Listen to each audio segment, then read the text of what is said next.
Uma antiquíssima tradição católica pode chegar ao fim. O Vaticano pretende fixar a data da Páscoa. Porém, antes de manifestar a sua opinião muito apressadinha, responda para mim. Você por acaso saberia me dizer qual é a importância dessa tradição? Saberia me dizer por que a data da Páscoa muda a cada ano? Saberia então me explicar qual o significado simbólico que determinou o calendário pascal? Saberia ao menos me dizer o que foi considerado para que a data da Páscoa fosse estabelecida do jeito que é? Muito provavelmente não. Então, se você quiser compreender de uma vez por todas o valor desta tradição e muito mais, fique comigo até o final deste vídeo e inscreva-se no meu canal, ative o sininho para receber notificações. Vamos lá!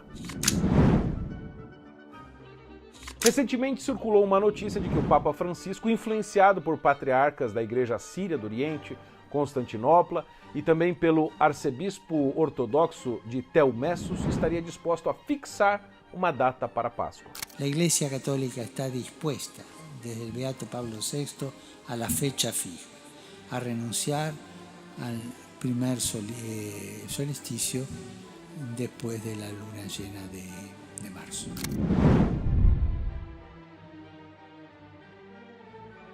Caso isso de fato aconteça, seja concretizado, essa mudança vai acabar com uma tradição de 1700 anos na Santa Igreja, estabelecida no Concílio de Nicéia no ano 325, quando os sucessores dos apóstolos, com base nas celebrações judaicas da Pessach, definiram o funcionamento do calendário pascal cristão. E se eu lhe perguntar qual será a data do Natal de 2025, você com certeza vai dar a resposta na ponta da sua língua, é 25 de dezembro. Só que, se eu te perguntar assim, qual vai ser a data da próxima Páscoa de 2025? Você não vai saber.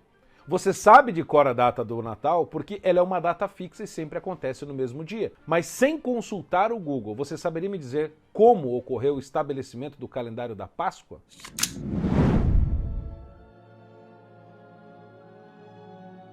Como descrito no livro do Êxodo, para os judeus, a Páscoa é uma data comemorativa da libertação do povo hebreu da escravidão do Egito. Todo mundo sabe. Mas você saberia me dizer como foi a celebração da última Páscoa de Jesus Cristo e dos seus apóstolos?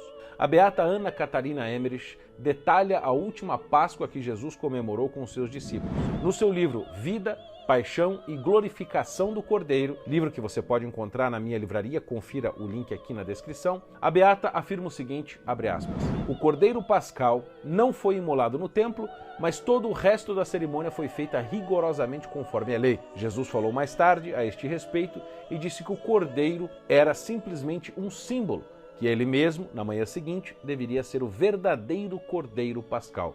Fecha aspas. De fato, para nós cristãos, aquilo que foi predito no Antigo Testamento se consumou no Novo Testamento com o nosso Senhor Jesus Cristo. Para compreender por que a data da celebração da Páscoa não é fixa, meus caros, mais do que entender os critérios do Concílio de Nicéia, é preciso compreender como os sucessores dos apóstolos pensavam e a visão que eles tinham sobre o mundo. Consideremos, por exemplo, em primeiro lugar, a associação de 3 fatores geográficos específicos, obedecendo uma hierarquia. Isto vai ser fundamental para vocês entenderem todo o vídeo. Primeiro, o movimento de translação da Terra em torno do Sol, que determina as estações do ano. Segundo, o movimento de revolução da Lua em torno da Terra, que determina as fases da Lua. E o movimento de rotação da Terra em torno do seu próprio eixo, que determina a sucessão dos dias e das noites. Agora a gente vai à explicação geográfica de fato e vocês vão aprender da maneira mais didática possível a partir de agora.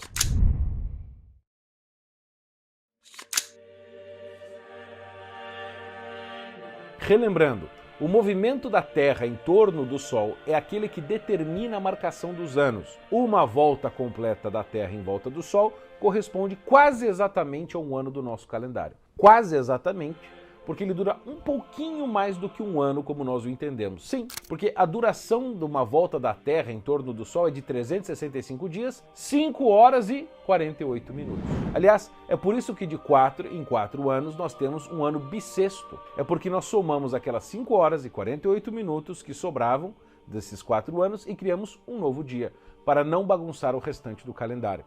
Este é o nosso 29 de fevereiro. Entendeu? Anotou? Então bora continuar. Enfim, vocês já entenderam o que é o movimento da Terra em torno do Sol, que se chama translação, e a partir de agora eu vou explicar a consequência disto na determinação da data da Páscoa. No movimento de translação nós temos 4 pontos notáveis. 2 equinócios. E Bernardo, o que significa equinócio? O que significa solstício? Eu vou explicar já já, fica tranquilo, não se apresse. O ano, vamos voltar, o ano tem 4 estações, correto? As estações são diretamente influenciadas pela quantidade de luz do Sol que atinge os hemisférios da Terra. E quando é início de verão ou de inverno, os 2 hemisférios da Terra recebem quantidades de luz diferentes. Quando é início do outono ou da primavera, a quantidade de luz que os hemisférios norte e sul recebem é mais ou menos a mesma. Beleza? Isso eu acho que está bem claro e fácil de entender. E as datas que marcam o início de cada estação são chamadas de solstícios e equinócios. Os solstícios são os dias que marcam o início do verão e do inverno, as estações mais fortes,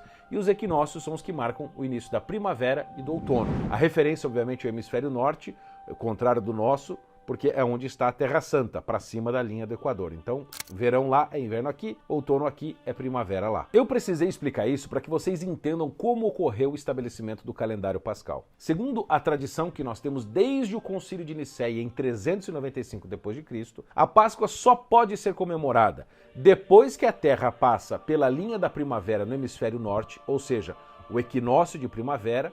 Isso deve ocorrer entre os dias 20 e 21 de março. Agora, anota aí. A primeira condição do calendário pascal é a Terra passar pela linha da primavera, que pode acontecer entre os dias 20 e 21 de março. Não se esqueça disso. Esse é o primeiro checkpoint que a gente tem que considerar. Vamos para o segundo checkpoint. Este movimento de revolução da Lua em torno da Terra é o que estabelece as fases da Lua. Lua nova, Lua quarto minguante, Lua cheia e quarto crescente. Ou seja, as fases que nós olhamos para o céu e vemos. Pois bem, a tradição diz que a Páscoa só pode ser celebrada depois que a Terra passa pela linha da primavera, o que vocês acabam de aprender o que é. E depois também da primeira Lua cheia após o início da primavera. Então, recapitulando as 2 primeiras condições na sequência de prioridade. Primeira coisa, a Páscoa só pode acontecer depois do equinócio de primavera, que acontece sempre em março, entre os dias 20 e 21. Depois, segunda coisa, a Páscoa só pode acontecer quando a Lua está na sua primeira fase cheia, depois que a Terra passou pelo equinócio de primavera. Entendeu? É muito fácil. E existe um terceiro ponto para estabelecer a data da Páscoa. Agora, como é que ele funciona?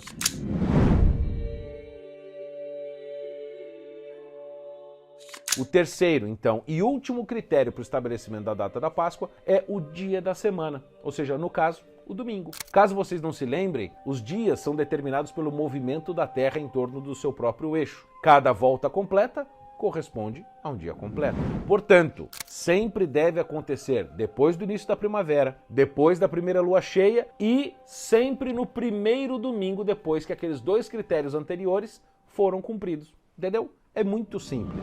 Essa é a explicação mais completa que existe sobre o estabelecimento da data da Páscoa na Semana Santa, que depois vai determinar Carnaval, Quarta-feira de Cinzas, Corpus Christi, Quaresma, tudo isso depende do estabelecimento desta data. Mas uma pergunta deve estar na tua cabeça.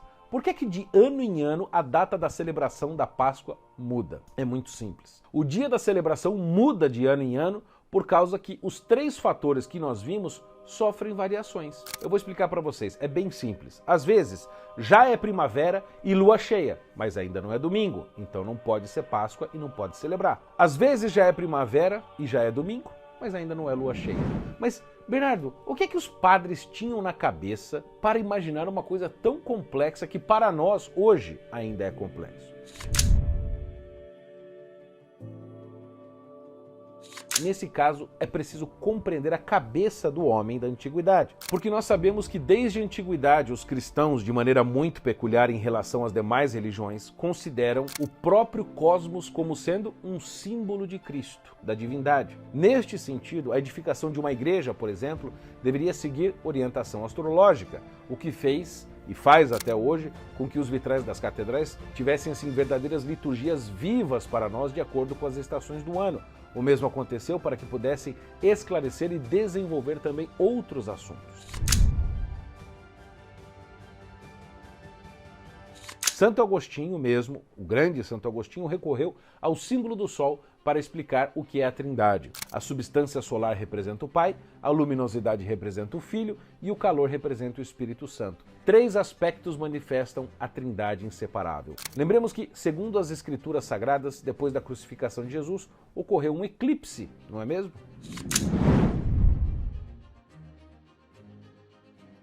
Esse mesmo simbolismo natural foi usado para definir o calendário da Páscoa. É por isso que, conforme o Concílio de Nicéia, que seguimos até hoje, a Páscoa deve acontecer no primeiro domingo da primeira lua cheia, depois da entrada da primavera. É muito simples de entender. Só que, Bernardo, lua cheia, primavera, assim, não parece coisa de astrólogo, de gente pagã, nova era ou coisa do tipo? Não tem nada a ver com isso, meus caros. Deixa eu explicar uma coisa para vocês. Primavera representa o quê? O começo, a nova vida, o início.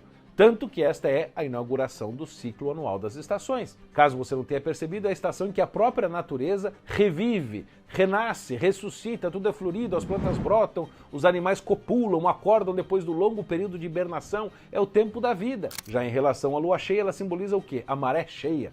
Período pesqueiro, expansão intelectual, a completude, não há nada escuro, além de também estar relacionado com o quê? Fertilidade, fecundidade, que um dos nomes da lua cheia é exatamente plenilúnio, que significa cheia de luz. E você está lembrando que a luminosidade solar também simbolizava o quê? A chegada do Verbo, a segunda pessoa da Santíssima Trindade, o Filho de Deus Jesus, não é isso? E sobre o domingo, por que tem que ser no domingo? Talvez esse seja um assunto mais específico para um outro vídeo. Deixa aqui no comentário dizendo que você quer que eu faça, por exemplo, um vídeo exclusivo sobre o domingo e não o sábado, mas por enquanto nós sabemos que os judeus guardavam o sábado, certo? Agora, nós cristãos guardamos o domingo porque é o dia da ressurreição em que se inaugura a nova criação de Deus em Cristo. Ou seja, o domingo relacionado com os outros elementos simbólicos indica perfeitamente a ressurreição de Cristo. Compreendeu agora, cara? Ou seja, viu como não houve nada de paganismo, arbitrariedade ou decisões malucas daqueles veneráveis padres do passado? Agora, com essa explicação, você nunca mais vai passar perrengue para entender como a nossa linda tradição pascal funciona. Assista, se você não compreendeu tudo, este vídeo novamente, anote tudo, estude e conte tudo para mim que você entendeu ou ficou com dúvida aqui nos comentários. Caso ainda tenha restado alguma dúvida, me mande perguntas lá no Instagram, com o maior prazer eu vou responder para você. É isso, meus caros. Eu espero que vocês tenham gostado bastante do vídeo desse assunto, que possa ter sido esclarecedor para muitos que têm essas dúvidas e me perguntavam. E você que ainda não é inscrito no canal, considere inscrever-se agora mesmo e ativar o sininho para receber as notificações. Por aqui, vocês vão receber sempre conteúdos deste tipo, para fortalecer sua fé, se apaixonar cada vez mais por Jesus Cristo e sua igreja e a nossa sagrada tradição. Fiquem com Deus, Deus abençoe. E para quem não entendeu tudo dessa explicação, meu Deus do céu, mais uma vez, deixe os comentários que a gente pode fazer, quem sabe, um outro vídeo para ajudar vocês. Beijão.